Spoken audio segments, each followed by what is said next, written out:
The global pandemic COVID-19 caused huge changes in the shipping industry. Due to COVID-19, there were lockdowns all around the world, and some countries even closed their borders, which heavily slowed down port activity. It also caused a lot of port congestion in some places, while there was a lack of shipping materials in other ports at the same time. All of this led to a huge disruption in the supply chain and caused the prices of goods to rise. COVID-19 safety measures like social distancing and COVID testing also caused a lot of delay in the maritime industry. And according to the United Nations Conference on Trade and Development, only 80% of goods are shipped.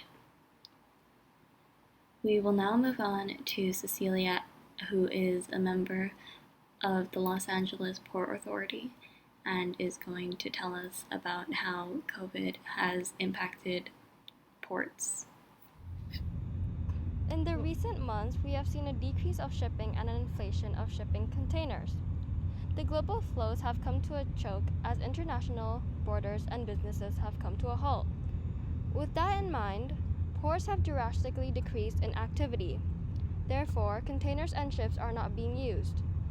Overall, supply and demand chains have gone into a crisis as inflation has caused an increase in price.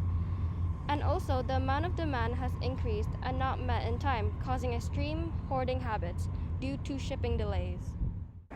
Thank you, Cecilia. Now we have Shraddha Gautam, a financial advisor from the New York Times.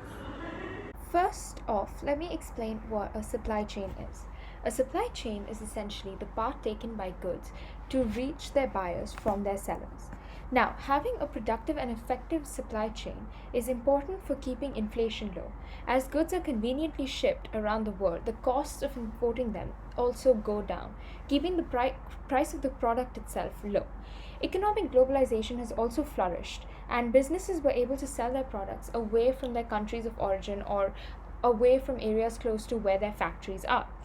However, since COVID-19 has ensured that ports are no longer functioning at their full capacities, containers that arrive from countries whose ports are functioning are getting stuck in countries whose ports simply do not have the manpower required to get them back in time, resulting in what we now call the container shortage.